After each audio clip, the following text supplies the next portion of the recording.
안녕하세요. 우리가 보고 있는 페이퍼는 하버드 로우스쿨의 자료입니다. HLB 투자에 참고하기 위해서 임클론 사례를 살펴보고 있는데요. 저번 시간에는 임클론이 RTF 레러, 리젝션을 받기 전에 어떤 신호들, 내부자들이 자신들의 가족, 지인들이 주식을 매각하는 그런 상황들 발생했다는 것을 우리가 살펴봤고요. 이번에는 임클론이 그렇다면 도대체 어디에서 문제가 발생했던 건지 좀 더 그 내막을 자세히 살펴보도록 하겠습니다. 자, 여기 제목을 보면요, 하이프라는 말이 있습니다. 과장 광고, 과대 광고라는 건데요. 임클론이 개발 중인 어비룩스라는 신약은 굉장히 화제를 불러일으켰던 약이었습니다. 자, 심지어 FDA로부터 RTF 레러를 받기 이틀 전에도 어떤 뉴스 기사가 나왔었냐면요, LA타임스에서 어비룩스는 2002년에 가장 최고의 화제를 불러일으킬 것이다. LA타임스라는 것은 로스앤젤레스 타임스인데요. 이게 미국 내에서는 두 번째로 큰 대도시의 신문사이고요. 네 번째로 가장 많이 읽히는 신문입니다. 그러니까 미국 사람들이 읽는 신문 중에 순위가 네 번째인 신문이라는 거죠. 요 로스앤젤레스 타임스에서도 어비룩스는 2002년에 가장 큰 화제가 될 것이라고 말을 했었는데 그게 바로 RTF를 받기 이틀 전이었다라는 거죠. 그리고 LA타임즈 뿐만이 아니라 다른 비즈니스 위크, 그 다음에 인베스터 애널리스트도 마찬가지로 블록버스터가 될 것이다. 연매출 1빌리언의 포텐셜을 가지고 있다. 1빌리언은 이제 10억이죠.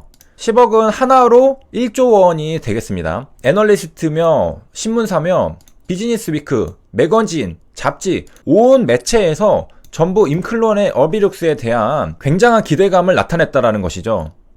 이들이 강조를 했던 건 뭐냐? 바로 임클론의 레지스트레이션 스터디였습니다. 자, The High was not baseless. 이 부분이 바이오 기업에 투자하는 인베스터들에게는 긴장감 혹은 충격을 가져올 수 있는 내용인데요.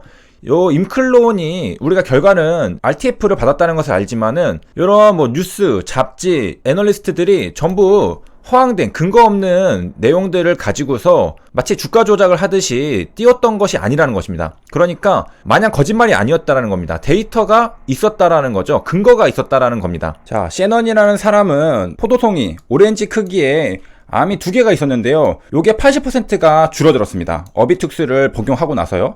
그 다음에는 케플란이라는 사람이 있었는데 이 사람도 폐에 있었던 것이 간이랑 뇌로도 전이가 된 사람인데요. 어비툭스를 먹고 나서는 없어졌습니다. 그 다음에 비슷한 리마커블한 리설트들이 굉장히 많이 보고가 되었습니다. 자, 이러한 객관적인 데이터들이 있었기 때문에 언론, 미디어 매체에서 굉장한 기대감을 나타냈었던 거죠. 그러니까 전혀 근거 없는 기대감이 아니었다는 거죠. 그러다 보니까 이제 BMS라는 제약회사도 눈독을 들였죠. 그래서 2001년에 임클론 주식을 이제 사들이려고 하는데요. 20% 지분을 이제 펄처스 하는데 75% 프리미엄을 주고서 인수를 하려고 했습니다. 자, 돈은 거짓말 하지 않죠. BMS도 이 데이터가 굉장히 좋다고 생각했기 때문에 임클론 회사의 주식을 75% 프리미엄을 주면서까지 20% 지분을 확보하려고 했었던 거죠. 자, 그러면 도대체 어디에서 문제가 발생을 했던 거냐? NDA 과정에서 어떤 문제가 있었는지를 보도록 하겠습니다. 자, FDA가 신약 승인을 해주는 것은 IND와 함께 시작을 하는데요. IND는 클리니컬 트라이얼스에 대한 퍼미션을 내주면서 시작이 됩니다. 제약회사가 FDA에게 이제 제출할 임상시험을 디자인해서 시행을 하려고 하겠죠. 그러면 FDA로부터 허가를 받아야 됩니다. 그래서 FDA가 요 임상 괜찮다라고 허락을 해주면은 임상을 시작해서 그 결과를 가지고서 FDA에게 제출하고서 그러고서 신약 승인을 받게 되는 것입니다. 임상 1상부터 차근차근 진행을 하죠. 1상은 세이프티를 보고요. 2상은 에피커시를 보고요. 임상 3상은 다수의 환자들을 대상으로 데이터들을 추합합니다.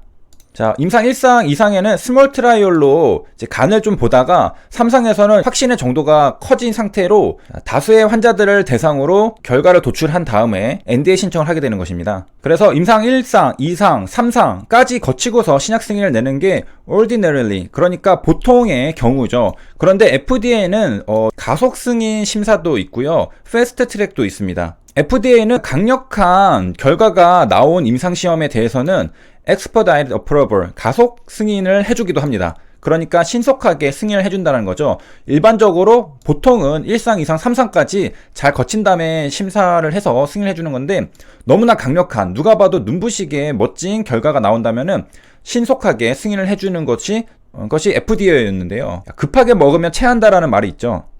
자, 임클론의 피보탈 스터디는 바로 phased to study였습니다. 3가 아니라 2였다는 거죠. 3까지 진행하지 않고 phased to study가 피보탈 스터디가 되었습니다. 자, 이것을 이제 기준으로 해서 FDA가 심사를 했던 건데요. 자, 요 phased study는 어비투스랑 이리노테칸의 병용요법이었습니다. 이것만으로는 근거가 부족할 수 있겠죠. 그래서 여기는 저번 시간에 한번 다뤘던 내용인데요. FDA에서는 자, 패스트 트랙에 대한 지정 조건으로 어비투스의 추가 임상을 요구했습니다. 소규모 추가 임상을 요구를 했었습니다.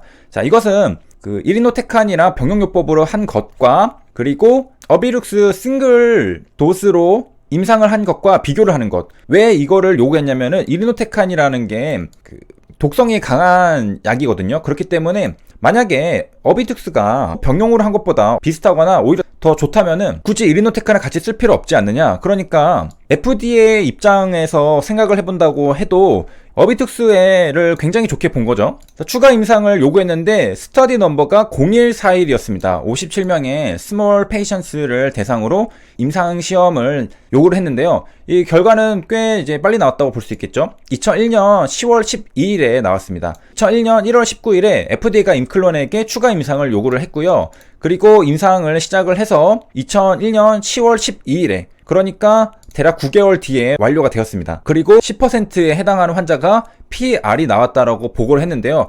자, 여기까지 요약을 해보면요. FDA가 보통은 임상시험을 1상, 2상, 그리고 3상까지 보고 나서 승인을 해주는데요. 굉장히 스트롱한 리서치가 있을 때는 임상 2상까지만 보고서도 승인을 내주는 경우도 있습니다. 그래서 임클론 같은 경우에는 피보탈 페이스 스터디가 바로 이제 심사를 하기 위한 임상시험이었고요. FDA는 또 저것만 보면은 조금 자료가, 근거가 부족하니까 추가 스몰 스터디를 요구를 했습니다. 이게 2001년 1월 12일이었고요. 그리고 10월 12일에 완료가 되었습니다. 그리고서 NDA를 이제 진행을 한 거죠. 그리고 추가 임상의 스터디 넘버가 0141이었습니다. 그러면 임클론에게 어떤 문제가 발생했던 것인가? 추가 임상도 잘 했고, 요 추가 임상에 문제가 있었을까? 12월 달에 임클론은 FDA로부터 RTF 레터를 받게 되죠. 요 추가 임상의 결과가 뭔가 문제가 있었던 것일까? 자, 그 내용을 보면요. 놀랍게도 문제가 있었던 것은 추가 임상했던 0141이 아니었습니다. 바로 피보탈 스터디였던 9923에 문제가 있었던 것입니다. 앞서 언론들에서도 저 스터디 내용을 가지고서 굉장히 기대감을 나타내는 기사들을 굉장히 많이 냈었죠. 그래서 하이프라고 하는 그런 그 제목을 달 정도로 굉장히 많은 언론들, 미디어, 잡지, 애널리스트들이 그 스터디 내용을 가지고서 굉장한 기대감을 나타냈었습니다. 그리고 BMS도 프리미엄을 주면서까지 임클론 회사의 주식을 20% 확보를 하려고 했고요. 그리고 FDA가 추가 임상을 요구했던 것도 9923 스터디 내용을 바탕으로 해서 추가적으로 더 보고 싶은 내용들을 요구를 했던 건데 모든 임상이 끝나고 제출이 되고 심사를 시작하니까 문제는 추가 임상이 아니라 우리 모두가 기대를 가지고 있었던 피보탈 스터디였던 9923에서 문제가 발생을 했습니다. 자, 이것은 굉장히 충격적인 내용이고요. 모두가 철석같이 믿고 있었던 임상 결과 내용. 자, 그 자세한 내막은 다음 시간에 이어서 하도록 하고요. 그래서 이번 영상의 주제는 FDA가 추가 임상을 요구했죠, 임클론에게. 근데 임클론이 잘못된 진짜 이유는 요 추가 임상이 잘못된 게 아니라 기존에 모두가 철석같이 믿고 있었던 바로 피보탈 스터디에 문제가 있었다라는 것입니다. 그러니까 추가 임상에서 어떤 부작용이라던가 효능이 없다라던가의 문제가 발생된 게 아니라 모두가 기존에 근거를 가지고서 찬양하고 있었던 그 임상시험에서 문제가 발생되었다라는 사실입니다. 자, 여기까지 시청해주셔서 감사합니다.